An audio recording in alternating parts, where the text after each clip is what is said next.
wala na yung mga paano mo alam kung ang eroplano ay Italiano. Halimbawa, no? Okay. Paano nga ba? Yun yung may buhok sa ilalim ng pakpak. Ah! Oh my gosh. Okay. Oo nga naman. Ganyan. Nakakamiss din eh. Di ba? Nakakamiss din. Oo. Ah, And then, yeah, remember those jokes of our childhood. Ano sa French ang balbon? okay. Ano ang first? Madamo siya. Yung ganun. Mada Ano, ano, ano sa yeah. French ang noodles, yung mishwa. Ganyan. Mga ganyan. Wala nang ganun. Oy, Meron mga mga updated, no? Ano sa Hapones ang bakla? oh ano Nung panahon natin, Shopee. right. Okay. Ngayon, ngayon, gay siya.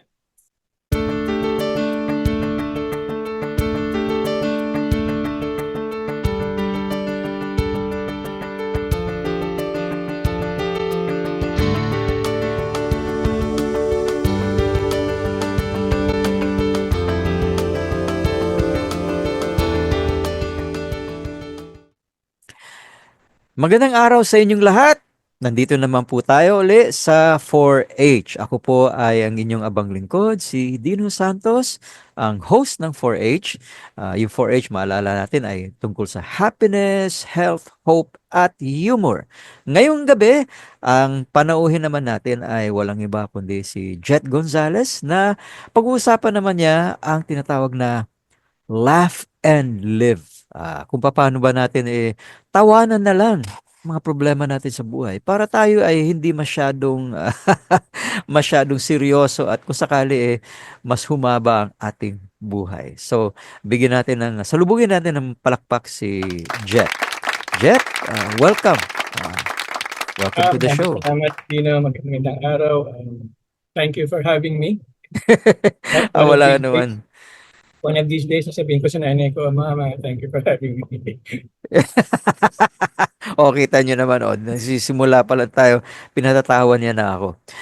Ito si Jet nga pala, no, para sa mga parang familiar si Jet. At totoo yan, kasi kasama din namin siya sa isa naming show, yung tinatawag na Tip Talks. Isa siya sa aming mga analyst tungkol sa speech at saka speakers. Si Jet nga pala, para sa hindi nakakaalam, ay isang Toastmaster din, dati sa KSA, no? At saka siya rin ay ang isang ECEE. I hope I said Easy, it right, no? easy, easy. Yun, no? In short, Electronics and electronics, Communications Engineer. yun. Talaga naman, oh. Pero kahit na medyo medyo matalino, hindi lang medyo, talaga matalino si Jet, kaya niya ring magpatawa. And that is such a gift. Napakahirap magpatawa ng tao. Kasi totoo niyan. Masyado marami sa atin serious ngayon. So, simulan natin sa iyo, Jet. Tanong kita, paano mo na-develop yung sense of humor mo? Kasi sa tinagal-tagal ng pagsasama natin, ikaw yung pinaka magaan dalhin eh. I mean, kasi tatlo kami, no? Nandun si Jim Abad, si Jet, tsaka ako. Tatlo kami magkakabarkada nun eh. Mga tres amigos, kumbaga. Pero si Jet yung marunong talagang magpatawa, magdala, ganyan. Paano nagsimula sa'yo yung sense of humor mo, Jet? First of all, mas gusto ko yung tres guwapos kaysa sa tres. Oo Yung nga, tres no? amigos, pundada yan. Um, Oh. yeah, paano ba ako Oh, by the way, sa mga hindi nakakilala sa akin, ako si Jet Gonzalez at sa mga nakakilala sa akin, ako pa rin si Jet. Yung bagay. Oo nga naman. Ano, magandang ano eh, maganda kasi yung, hindi naman sa KSP ako, pero maganda kasi yung pag nakakita ka ng grupo ng tao nakapalibot sa isang tao, lahat sila Mm. tumatawa. Mm. Nakakatuwa rin, nakakagaan din ang loob. Totoo yun, totoo yun. Uh, at the same time, ang papa ko is I would say siguro sa kanya ako nagmana ng wit. Alam Ngayon, mo, Totoo yan. Agree na agree ako dyan. Kasi yung papa ni Jet, si Tito Jeff, mas nalalapitan ko, mas relax ako sa kanya pagka kasama ko siya kaysa sa mga tatay ng mga iba kong kaibigan. Ah, Magaan dalhin yung tatay ni Jet. Napakasarap kausap, napakasarap kasama. Tsaka ano din, pag nagpatawa, minsan hindi mo alam nagpapatawa na pala. Tapos, delayed reaction sa akin eh kasi saka na lang nung pauwi na ako, saka ko lang nag-gets. Oh, wag na ba? I'm proud to say that my late dad, sumalangit pa, Mm-mm. lahat tayo merong ano, di ba? Meron tayong cool uncle Yeah. at meron tayong sexy aunt. Yes, oo nga naman. Ang papa ko, he was the cool uncle of his nephews. Oh. Ganun din sa naman, and thank you very much for that. Siya ang nalalapitan, siya ang gang. Pagka medyo ayaw mo ng seryoso ka, magbigat kang dalahin, siya ang nalalapitan ng pamangkin niya.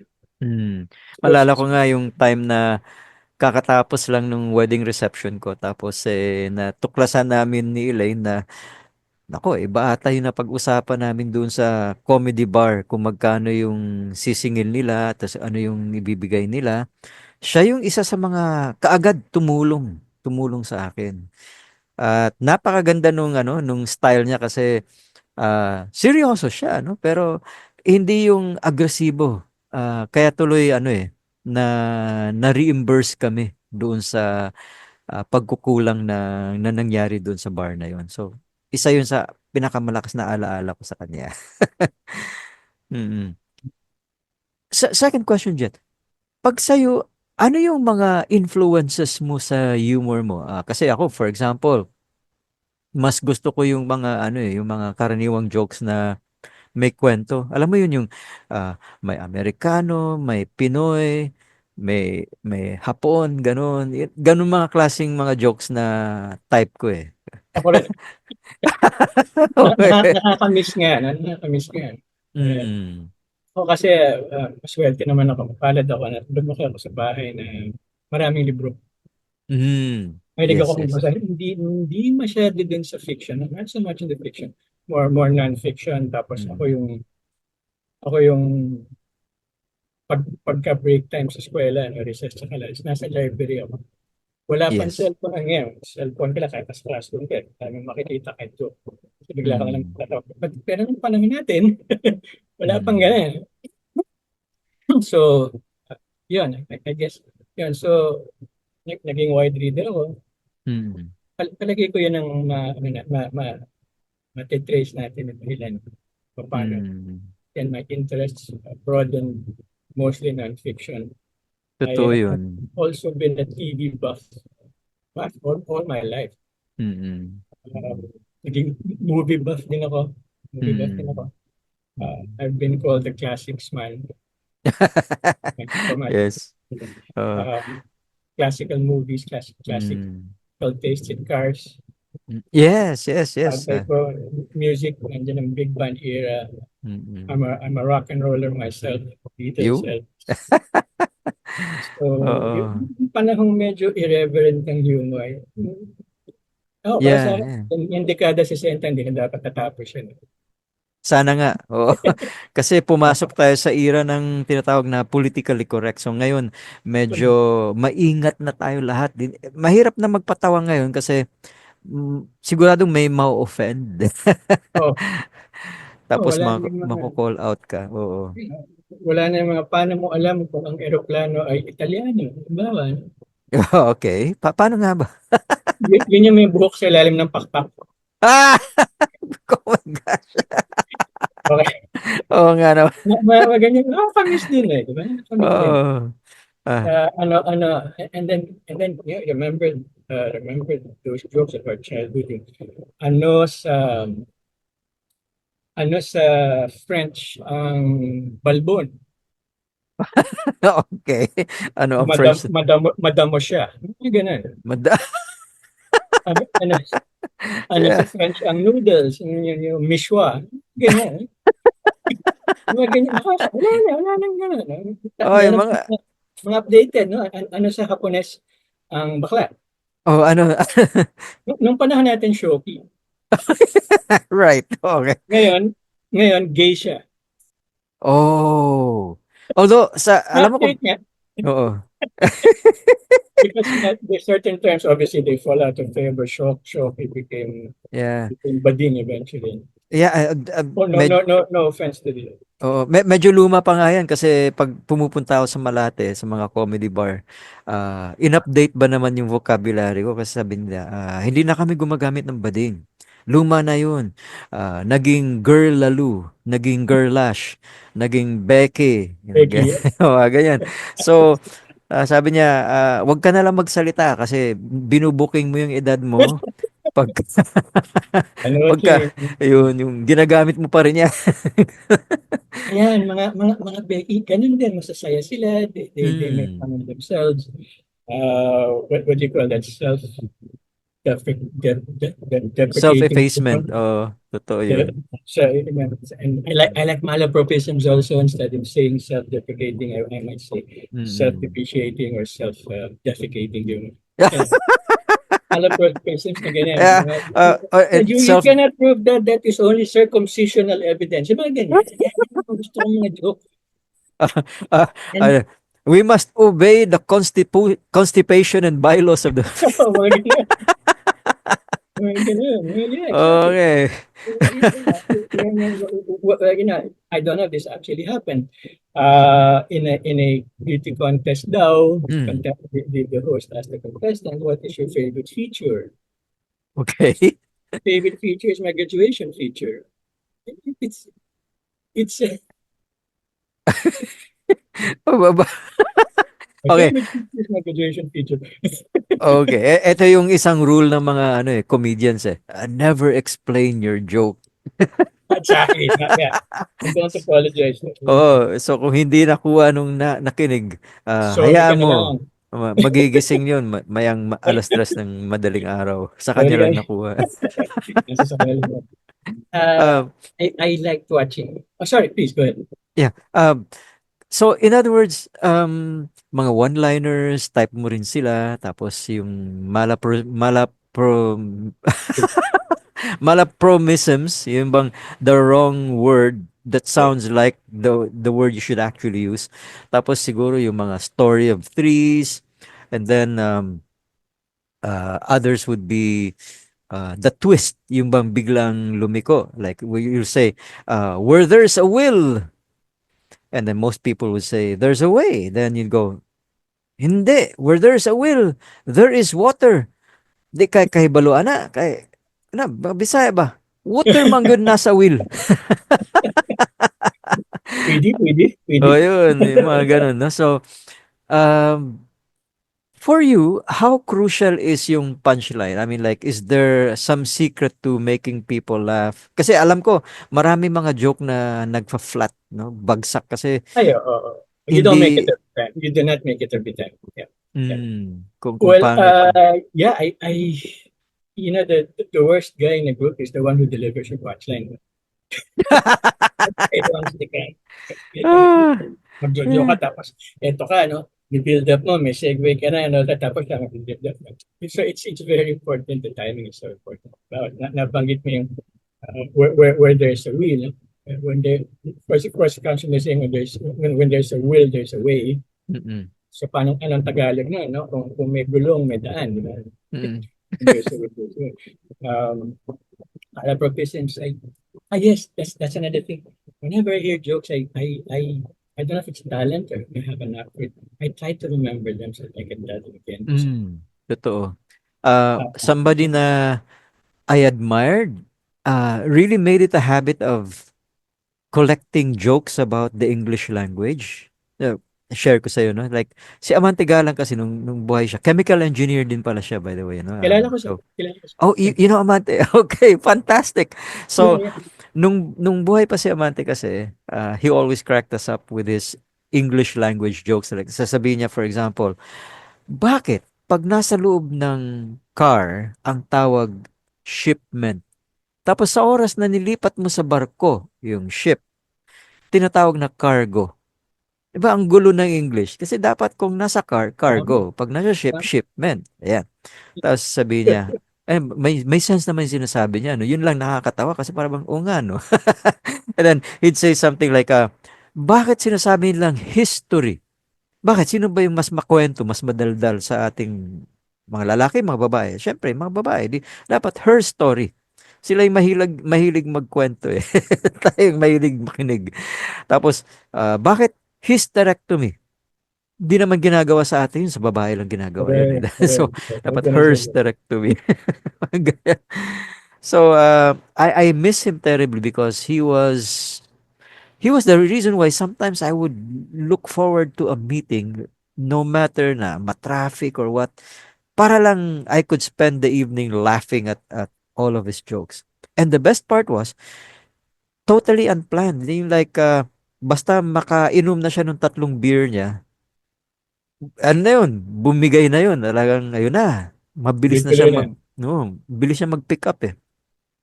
Sabi pa nga niya dati sa isang kaibigan namin na nagbigay ng talumpati, I won't mention his full name, si Frank. He once said na, I am proud of my humility. Oh my gosh, kami lahat nagulat kasi oxymoron yung sinabi niya eh. Diba? Proud of his humility. It's kind of like thunderous silence. So, nung nung nag-rebut na si Amante, kasi ano to eh, it was toast, no? Para bang testimonial. So, ni-roast niya ng konti si Frank. Sabi ni Amante, Frank, I heard that you will be going to the airport soon. Tapos sabi ni Frank, yes, I am. Why do you ask? Oh, I'd like to offer to bring you there. Sabi, oh, thank you so much. Why? To make sure that you go. Tapos, bago mainis si Frank, sabi niya, because the sooner you go, the sooner you come back. Ayun. So, ang galing ng kabig, no? Ganda, ganda. Tapos sinasabi niya. And by the way, ladies and gentlemen, you've heard Frank himself. He said he's very proud. He is a legend in his own mind. Ayan. So, yung mga ganun. Um, for you, Jet, how has your sense of humor helped you out? Kasi alam ko sa ating tatlo, ikaw yung pinakahuling nagsimula uminom ng maintenance medicine. Kasi ako, alam ko, ano pa lang ako, 48 years old, nagsimula na ako eh, kasi tumaas yung blood pressure ko, ganun. But in your case, dumating ka sa pagiging senior bago mo sinimulan kasi yun na nga, marunong kang tumawa sa buhay. It's like, how has it helped you? I like to think you're correct. That nakakatulong talagang I wouldn't go as far as makalimutan ng problema. Pero nalalagpasan mo. Mm. Mm. Um, bawa, trabaho. Sabi ko, oh, Jen, gusto ka na yan. No work from home ako ngayon. Mm. Ano pinagkakawalan mo? Full-time applicant. And it gets, oh, and I like these compliments. They compliment, oh, buti na tao. Kailangan. Ano, hindi, Okay. mabuang ka man. No, eh. Mm. I mean, there is some truth to that. Yes. I suppose it also helps not just you personally but people around you. Kasi That's minsan true. di maiwasan talaga, halimbawa no nung kasadsagan ng pandemya, 'di ba lahat tayo trap tayo sa mga bahay natin eh. We could only go out for essential purchases. So having a sense of your humor must have really helped a lot kasi dito sa bahay, ang nagpapatawa sa amin si Elijah. Siya yung maraming mga religious jokes. So, met maya, tatawa Karamihan ako yung, nun. yun. Tatawa yung nanay niya, tatawa ako. Nakakalimutan namin na hindi kami pwedeng lumabas ng bahay. Lalo na nung dalawa na yung naging bedridden namin sa bahay. So, dalawa yung naalagaan namin. And it's difficult to find something to laugh about when you have to change diapers, you have to open all of the windows kasi syempre iba yung amoy, gano'n, no? Talagang, and this went on for many, many years. So, kailangan marunong ka ring, to laugh at the situation. Um, hmm. So, for you, sino yung mga iniidolo mong mga comedian? Kasi, for example, si Bob Hope, sinabi niya, comedy is no laughing matter. Which I took to mean at the time, kasi binasa ko yung autobiography niya na, it is so hard to make people laugh. He firmly believes na only really smart people know how to make people laugh.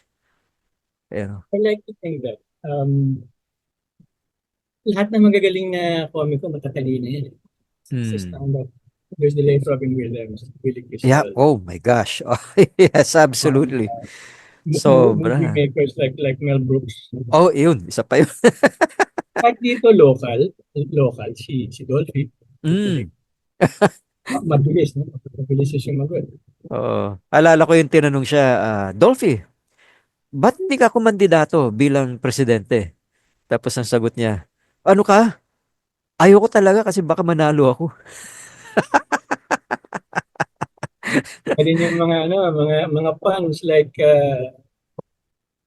paano ka naliligo, bathtub, batya at saka tabo. Mm. Ganyan. Mabilis siya. Mabilis siyang sa Yeah. mga ganyan, sa mga retorts. Mm. And he's definitely intelligent.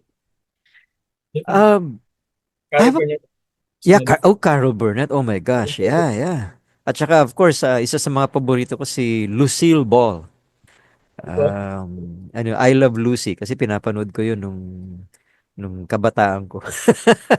uh, Also, the reason why I love her, apart from her humor and all of yung si Harvey Korman, yung mga comedians na nagaling sa show na yun, kasi siya lang yung talagang naniwala sa Star Trek. Yung Desilu Productions, yun. Siya yung nagbigay ng pondo at naniwala sa concept ni Gene Roddenberry. Kaya nagkaroon tayo ng Star Trek. So, imagine, it took a comedian to figure out that a very futuristic show would succeed. Imagine that. Hmm. Well, he didn't succeed immediately, but eventually, literally got picked up. Ano So, question? Ito kasi medyo uso ngayon sa ating media, no? Tsaka kahit naman saan bahagi ng mundo, yung political atmosphere kasi ngayon very, very thick, no? Very, very contentious. Would it help if our politicians had a sense of humor? I mean, yun, genuine sense of humor. Hindi yung minsan nangyayari na meron kang lalaitin, tapos sisiraan, tapos sabi mo joke only. Kasi hindi naman joke yun. Talagang masakit mm. yun eh. uh, that's a good question because our current Congress is already a circus. Okay, that's one way to put it. Yeah. Without the talented acrobats and the animals. Yeah. Uh, you know, insulto lang naman sa mga animals if I said that. But I on that regard, I'd rather see a return to serious debates. Mm, mm, Sana wala na yung mga ad hominem arguments. mm. Oh, on the other hand, I think nabanggit natin noon na kita mo kung sino yung head ng Ukraine ngayon, 'di ba? Comedian yun eh. Naging Oh yeah, presidente. it's good. It's good. Yeah. Mm. And yet Uh, he's kicking Putin's butt. right. Yeah. Let me add. No? Sure, he may have one of unpopularity as you might suppose, but he Mm. must also be highly intelligent. Kasi nga, Yeah. Oh, tsaka ang ganda ng branding niya eh, 'di ba? Hindi siya yung mala Americana, manektay. He really looks like a working president. Kumbaga. Yes. We don't even know. At least I don't know if he's highly educated. One does not. Mm, totoo. But then his sense of humor probably also helps him because what's going on in his country is siguradong napaka-serious. Casualties left and right, territory shrinking, not knowing if US will stand by them again. uh, ang dami niya inaalala apart from getting nuked, which would be the ultimate worry. And yet he is still very much admired globally. Mm. So Speaking of politicians, no, with a sense of humor, Reagan is fondly remembered for that. which one? Ronald Reagan. Oh yeah. Oh my But gosh. whatever you may think of his policies, what he's done to eliminate the middle class. Oo There nga eh. Oo. you go. He did have a sense of humor. Maybe he had Mm. people writing his lines, pero maganda mag-deliver. Charismatic, magandang lalaki. Deliver. Mm. Leslie Nielsen and this. I don't know where, but he had a second career, a more successful one as a comedian. Leslie Nielsen in the movies. Oh yeah, yeah, yung Deadpan delivery kasi. mm. Deliver ng lines. Uh, can you land this plane? Can you land this plane? Oh Surely you're not yeah. serious. Mm. I'm very serious. Don't call me Shirley. Deadpan. He's the one. Oo nga. Naalala ko yun yung mga kasama pa niya si O.J. Simpson. Correct. Ano ba yun? Forget. Naked Gun. Police Frank Drebin. Ayan. Yes, Police yes. Lieutenant Frank Drebin. Naked Gun series. Tapos Naked Gun series.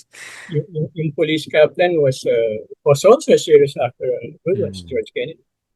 Yeah. Isa sa mga paborito ko rin si ano eh, si yung Pink Panther, Peter sino to? Sellers. Peter Sellers, yeah. Kasi ang galing ng mga linya niya eh. Yung bang papasok siya sa isang hotel, no? Tapos dahil may nakita siyang aso, sabi niya ngayon sa concierge, "Excuse me, does your dog bite?" Tapos hindi man nakatingin sa kanya yung concierge behind the counter, sabi ng concierge, "No, my dog does not bite." So, sabi ngayon ni Peter Sellers as the Pink Panther, Jacques Clouseau, yumuko siya para ipet yung aso kasi, "Here, cute dog. Hi. Hi, nice dog." Biglang, waf! Kinagat siya. Sabi niya, "I thought you said your dog does not bite." Tapos yung concierge lumingon, "That is not my dog." Of the contemporary comedians today, I have the highest respect and highest admiration for Rowan Atkinson. Mr. Bean. Yeah, oh my gosh. Hindi kailangan magsalita, expression lang ng mukha. Mm. Galing and galing. And again, he's Italian. I think he has a degree in electrical engineering. And I first encountered the guy not from his comedy, but he was also an automotive journalist. Oh, he was. Yeah, Rowan Atkinson. Kaya pala ano, binentahan siya, pumayag yung McLaren na bentahan siya ng F1. One Maybe. of the exclusive owners of an F1, McLaren F1. Kasi at least he could appreciate owning one. Dahil nga, automotive journalist pala siya. Yes, yes, yes. Oo, yeah. Gusto ko rin yan. Maybe one of these days, I'll go to YouTube and look for some of these things. Imagine that. My goodness. All right.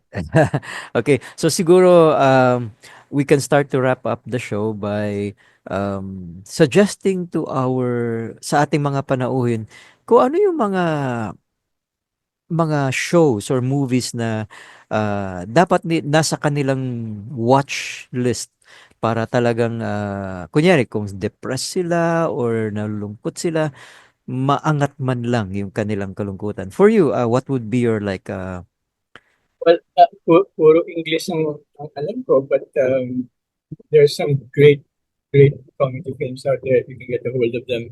mm. Blazing Saddles, which Oh is yeah. racist without Mel being racist. Brooks yun. Mel Brooks, Oo. definitely. The History of the World, also Mel Brooks. Mm. Puro Mel Brooks pala. While we're on the subject of Mel Brooks, there's Robin Hood Men in Tights. Yes. Imagine if Ah. you know the story of Robin Hood, merong pare si Friar Tuck. Doon naman, hindi, rabbi, Jewish rabbi. Mm. Ang trabaho niya, nagsisircumcise sa kanyang wife. Funny. And then there's Robin Williams movies. Oh Uh, yeah. hindi seryoso. Billy Crystal Mm. movies. What's that? I'm Inigo Montoya, Princess Bride. Ah, yeah, yeah, Princess, Ano, yes. oh, and then yeah, one of my favorites, Top Secret. Mm. Oh, yes, that me too. Val Kilmer, Val Kilmer, yes. you're probably not going to get all of the jokes in just Mm, one viewing. You have to watch it again and again. mm. That is fun. Alam mo, I'm almost tempted to say sana binebenta pa rin yung mga DVD. Kasi noon, meron kang mapagpipilian yung bang collection ng Mel Brooks movie sa isang DVD. So, hindi ka na babangon para magpalit kasi alam mo yung kasunod, another Mel Brooks movie. Ganyan. Noon yan. No? Para sa mga inyong mga hindi nakakaunawa, meron, meron po Labing-dalawang tayong pelikula sa isang DVD lang, minsan mas marami. yun. Totoo. Ayan. Before that, nandun pa yung Betamax. Nandun pa yung VHS. Talagang ano, nilalaglag na namin yung edad namin, no? Laserdisc. At ano magagawa dyan? Tapos, meron pa tayong pinupuntahan na sa kalagitnaan ng gabi, bukas pa rin siya. Ano to yung, it went out of business na eh, pero yung bang video rental place, ano ba tawag Yes. doon? Ayun, it's at the tip of my tongue. Bumili Hindi ko na hindi ko na rin maalala yung pangalan pero yan, we would drop by to those places tapos bubulungan ka. Ay, sir. Wag yan, wag yan. Meron ito mas maganda tinabi ko para sa iyo to lalabas niya yung mga VHS. Yan, ito yun mga bago. Yan. Lalo na pag paborito ka kasi ikaw yung isa sa mga pinakamaraming i-rent at one go. at sinusoli mo. At sinusoli on time. Yan. Para walang multa. Wala, walang Okay. So, para sa ating mga panauhin, ah, nais kong magpasalamat sa iyo, Jet, for taking time out, no? Kasi alam ko busy ka rin. salamat. Um, at higit doon, alam ko na marami kang gustong gawin para sa family mo. And I wish you all the best for it. Maraming salamat. Yeah. And also, happy birthday to your dad in heaven. Ayan, kasi Oh, thank alam you. ko, Yesterday. Thank you so much. anniversary, yes. So, I remembered it. Ayun. So, let me just say na if you want to reach Jet, for example, to get some ideas about humor or just share uh, thoughts with him or share movies that he should watch, maybe so that he'll get a better appreciation para sa generation natin ngayon, kung ano yung para sa iyo yun gusto nyo kasi nakakatawa sa inyo, paalam nyo sa kanya. You can find him very easily sa FB. Just look him up as Jesus Jet Gonzalez Gonzalez. is Ayun. my Yun, Facebook. there you go. Madali siya hanapin. Yan, no? So, in the meantime, dahil natalakay na natin yung health or sorry, yung health dahil si Con naimbita natin para pag-usapan yung how to live the condo lifestyle safely. At ngayon, natalakay natin yung humor with Jet tungkol sa laugh and live. Ang sunod naman nating tatalakayin sa sunod nating episode is all about happiness. And so, until then, sana kung nagustuhan niyo itong palabas na 'to, mag-iwan naman kayo ng comment. Mag-suggest kayo ng kung ano yung gusto niyong talakayan namin sunod at kung sino ang gusto niyong maging panauhin namin. We'll try to reach out to that person and interview him para naman ma-enhance natin ang quality ng ating buhay sa pamamagitan ng 4-H. So, tulad nung parati natin sinasabi na learning is a never-ending journey with limitless vistas, sabihin ko rin sa Tagalog, ang pag-aaral ay isang walang katapusang paglalakbay na walang katapusang tinitingala.